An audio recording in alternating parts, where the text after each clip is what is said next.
Introvert burnout.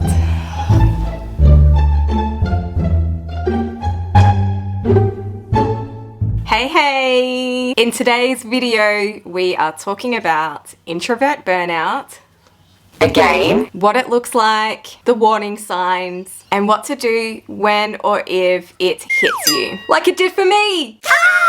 You'd think by now I would have learnt, considering I'm an online counsellor for introverts and INFJs. You'd think that I would know how to stop myself from experiencing introvert burnout. But here's a secret. I go through all of the introvert struggles too.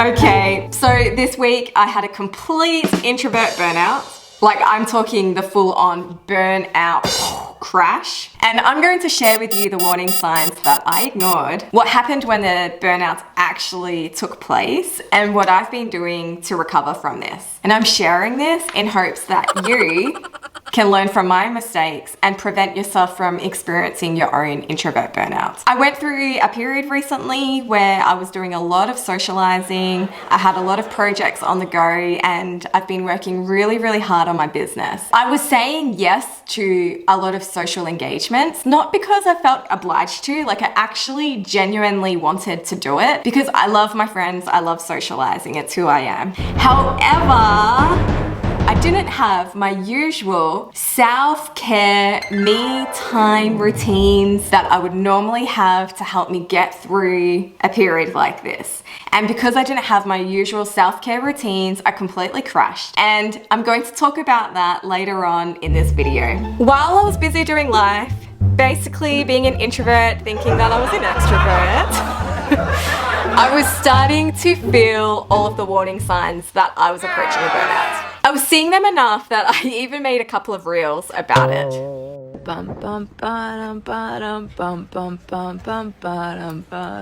Wait.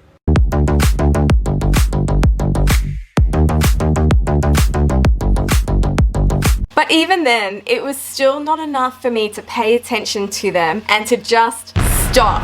I just kept on going. These were some of the warning signs that I found for myself, and these might be some of the warning signs that you will see for yourself if you are approaching introvert burnout. I could feel my nervous system buzzing. You know when you start getting that spidey, like tingling sensation over your body? I was waking up way more tired than usual. My patience levels with the kids were getting lower and lower and lower. I'm trying to duck.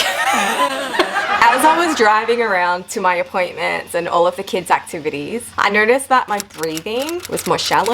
I felt more frantic and rushed, and I just felt all out of sorts. Being in large crowds, which is unavoidable as a school mum, I found that the loud noises, the bright lights, and the people rushing by, it was really starting to irritate me. But what happened when I ignored all of the warning signs? I had a major big introvert burnout crash. This is what it looked like for me, and perhaps this is what an introvert burnout crash would look like for you. I was so angry.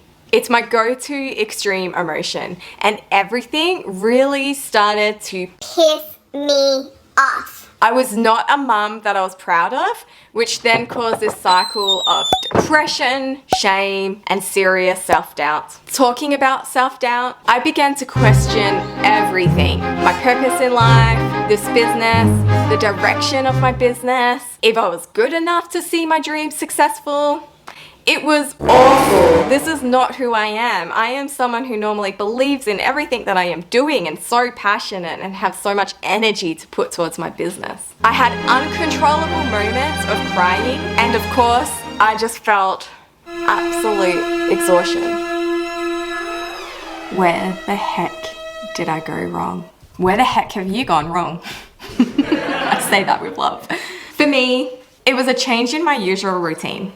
My usual self-care routine. At first, I didn't really feel the effects of it, but eventually it caught up with me. See, I had surgery 7 weeks ago, and then after that I got COVID. So mostly it was out of my control, but I should have planned for it and compensated for it.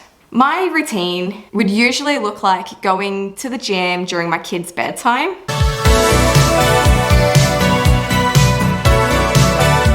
And then after I get home from the gym, me and my husband, we do a bit of a gym swap.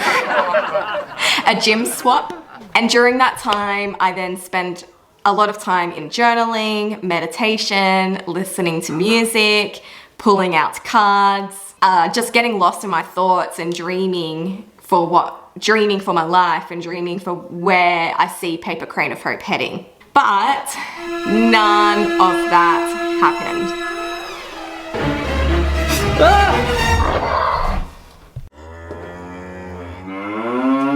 So, now what?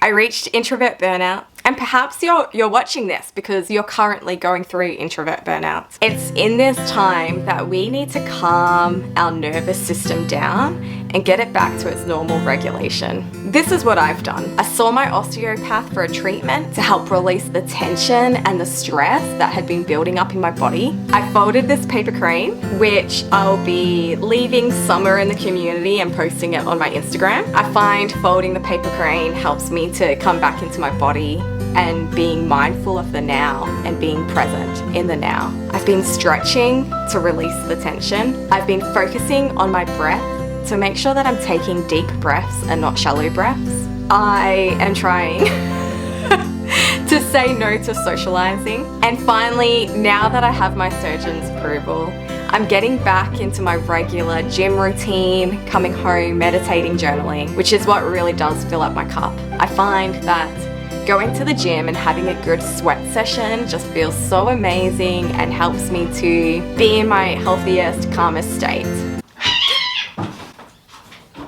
Alright, my cats are going crazy. That was weird. They were fighting! Let me know in the comments if you feel like you can relate, and tell me what's your experience of having an introvert burnout. What were your signs?